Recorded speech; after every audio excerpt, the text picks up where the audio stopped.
Hello, and welcome to Homegrown KC, a podcast dedicated to exploring Kansas City's fascinating history and sharing stories from its rich past. I'm your host, Laura. Join me today as we explore a piece of Kansas City's history.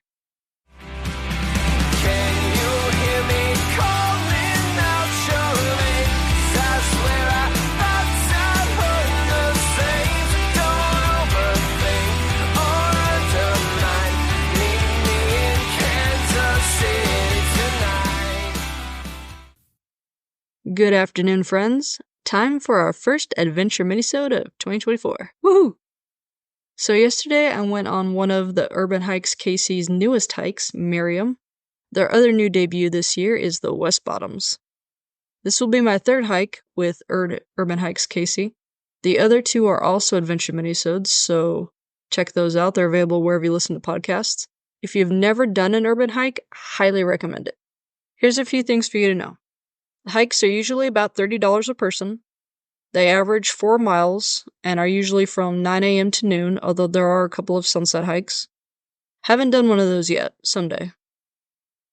And you are hiking through the city, usually not through the woods. There is a couple of hikes where there is a wooded area, but I wouldn't say it's woody per se. You know what I mean? Anyways, the guides, Merriam's guide, is Tina, and they tell you all about the history of the area that you're walking through, highlight local businesses, public art, and they share hidden little gems with you. So make sure you wear sunscreen and sunglasses, maybe a hat, have on some good walking shoes, and take a bottle of water with you. I also recommend bringing hand sanitizer and maybe some bathroom wipes. Each hike does have a short mid-break with a bathroom available, but sometimes that bathroom is a porta potty. Personally, too disgusting to use. Unless I'm like, oh my god, it's this, or I embarrass myself. I will not use porta potty. I will hold it. So, that's the basics. For the Merriam hike, we were warned that there are 2 small hills, but they have high grades, meaning they're steep. For those of you who live in the Kansas City area, you know we have a decent number of hills and bluffs. So unfortunately, if you have a mobility disability, these hikes are probably not for you. There is a hike for the Plaza Lights and a hike that utilizes the streetcar, so I think those would be good for people with mobility issues, but I don't know for sure because I haven't done either of those yet. We were also warned that the Merriam hike has very little shade. I think there was a decent amount of shade, especially at the start of the hike. I think overall a quarter, maybe a third of the total hike had shade. And no matter where you are, the guides are really good about finding shade to stop in. So Merriam, if you haven't heard of this town, you're not sure where it's at, it's in Johnson County. It's between Shawnee, Mission, 2 different cities, and Turner. And this little town has a lot of firsts within Johnson County. Like the first bank was in Merriam, the first Joco Library, and the first Bell Telephone Company office. Not in America, but in Johnson County.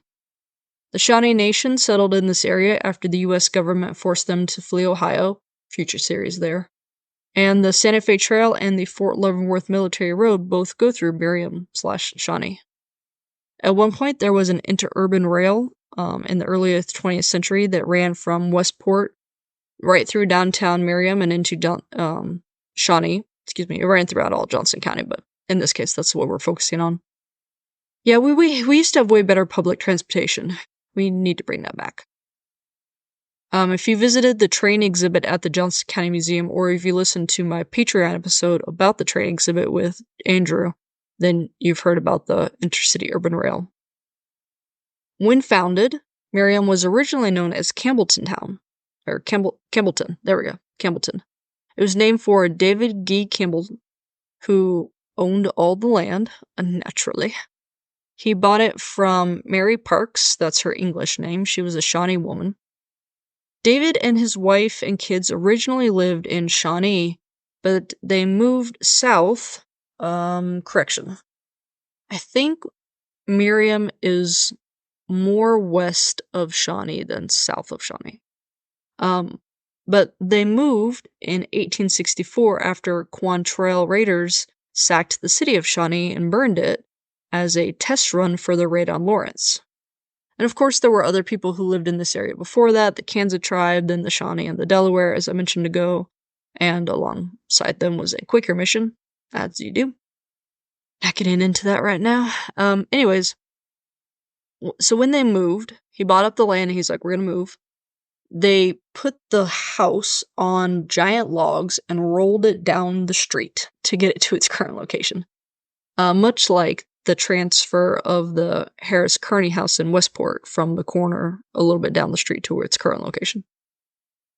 The mechanics of this are fascinating. And then following this, David gave away land to people as they came and settled and opened up businesses. The first business in Campbellton was a blacksmith shop, naturally. Very important. I think Merriam's name change is a fascinating story. So Campbellton is getting settled, right? And David donated the land to the railroad so that they could build the railroad going through the town. Smart. But there's no depot, so they didn't stop. Less smart. Up on the bluff, where Shawnee Mission is, right before it crosses I-35, Shawnee Mission Parkway right there, y'all know where I'm talking about. It's got a car dealership, some coffee shops, an old Kmart. It's closed. They built a park, and it was designed by, drumroll, George Kessler, who I've mentioned before in a few other episodes. This was actually his first design job, and they named it Merriam Park after one of the railroad guys. It had a lake, a bandstand, and, quote, an exotic zoo with deer. And bear pits. We do not love the bear pits. As soon as she said that, like, everyone on the hike groaned. But apparently the bears escape frequently, so good for them.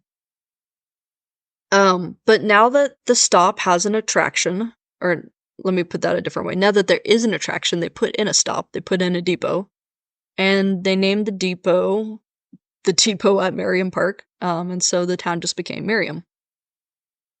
So the how we got settled history might have been my favorite part of the hike, but I also think it's tied with the story of Esther Brown. So I don't know how many of you recognize the name. I did not. But we all should, especially if you live in this area or if you live in Kansas in general. Here's why. So all of the kids, and by the way, real quick, this story takes place in the northern portion of modern Merriam, which at the time was known as South Park. And I think it's very ironic that it's north of Merriam and it's South Park. Anyways, the first half of the 1900s, all the kids, black, white, Latinx, everybody attends Madam C.J. Walker Elementary School. It was built in the late 1880s, and it is a hot mess. It is falling apart. It still has an outhouse. It's not great. And the parents of all the white kids are like, you know what? We want a brand new school with a gymnasium and indoor plumbing, all the works. Let's pass a bond so that the town will pay for it, but only the white kids get to go here. Esther Brown is a Jewish woman living nearby, and when she learns about this, she's like, nah, not on my watch, not happening. She helps the Webb family put together a team of lawyers, including the one and only Thurgood Marshall. Woo!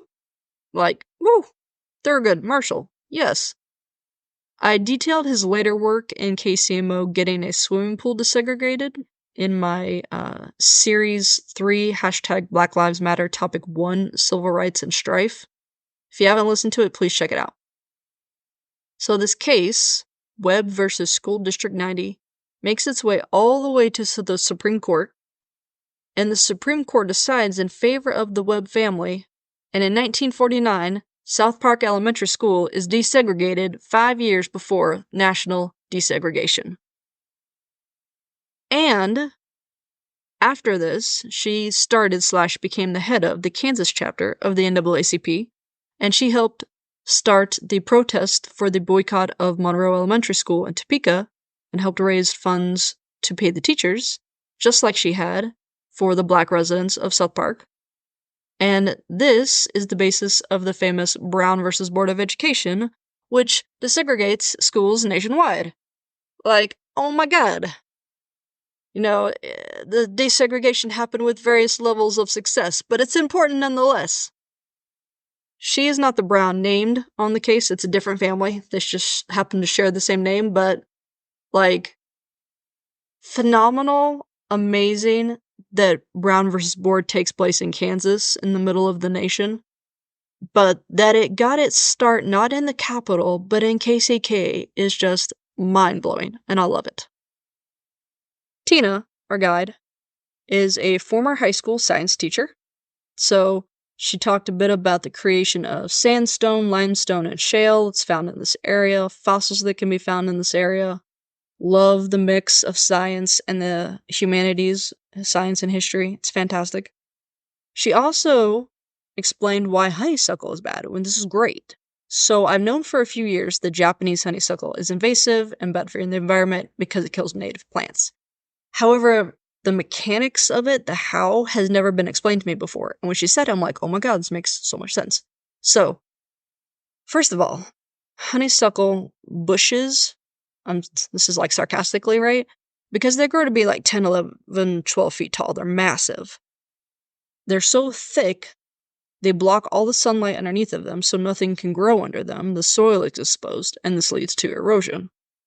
And erosion's very bad. They were originally planted because they thought, oh, this will stop erosion. No, it actually makes it worse. The plant's roots actually emit a chemical that literally kills surrounding plants. And this variety of honeysuckle is green year-round. I can attest to this personally. I have some in my neighbor's yard. We share a driveway. So, besides the death chemical, it's soaking up all of the nutrients in the soil and starving the other plants. Hence, bad for the environment, bad for native plants, invasive, meaning it grows really easy, it'll take over everything and kill everything else. And if you see it, please kill it. I know it's pretty, it smells good, I do like it, aesthetically, but we should not have it. Okay, so Tina also shared a couple more stories with us about famous members of the Shawnee Nation that came through this area, lived in this area. That was great. Loved the inclusion of Indigenous history. And there was a story about an incident during World War II, but I cannot tell you all the stories that she shared. If you want to find out, you have to go on the tour for yourself. So that's all that I have for today. Thank you for joining me as we explore this piece of Kansas City's history. Check out Urban Hikes KC online, get signed up for a hike, and as always, images from the hike will be on my social medias. If you can do so, I really hope that you will become a financial supporter of the show. There are several ways you can do so. You can subscribe to patreon.com/homegrownkc or redcircle.com/homegrownkc. You can also give a one-time donation at redcircle.com/homegrownkc or at coffee.com/homegrownkc. You can give as little or as much as you want, even as little as $1 a month. Every little bit helps. Do appreciate it.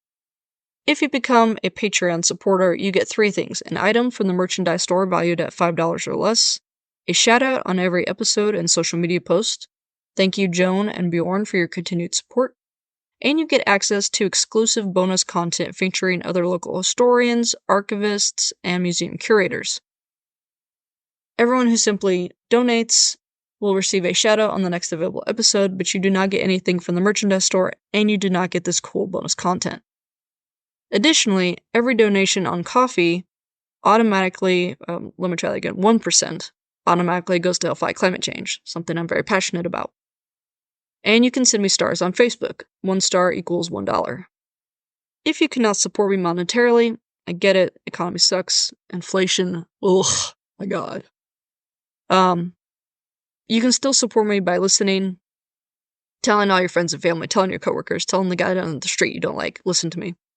And follow, subscribe to all of my social medias. That's Facebook, Instagram, Pinterest, Tumblr, or Twitter. I also have a YouTube channel. All of my episodes are now available on YouTube if you want to listen there. I'm Homegrown KC on all of them. Make sure to rate and review me wherever you listen, but especially Apple Podcasts. And you can visit my website for additional information on each topic. That's homegrownkc.wordpress.com. You can also sign up for my newsletter on my website. In fact, it's the only place you can sign up for my newsletter. At the beginning of the month, you get an email that says, hey, here's what's new, Here's what you can expect. It's just a good way to stay up to date with the podcast. If you have any questions, comments, concerns, or episode suggestions, you can email me at homegrownkcpodcast@gmail.com or send me a DM on any of my social media networks. Love to hear from you guys and gals and non-binaries. Love to hear from everybody. For merchandise, you can visit www.zazzle.com/homegrownkc. Let me try that again. homegrownkc_KC. Nope, still did that wrong. Let's try this from the top. Ready? Merchandise is zazzle.com/store/homegrown_KC_store. zazzle.com/homegrown_KC_store. Thank you goes out to my talented sister-in-law, Sarah Combs, for the creation of my logo, to the Dear Misses for the use of their song Kansas City as the intro and outro music, and to local libraries, which enabled me to gather all my research. And today, a special thank you to Tina, my guide, and to Lisa, the owner of Urban Hikes KC. Thanks for listening. Cheers!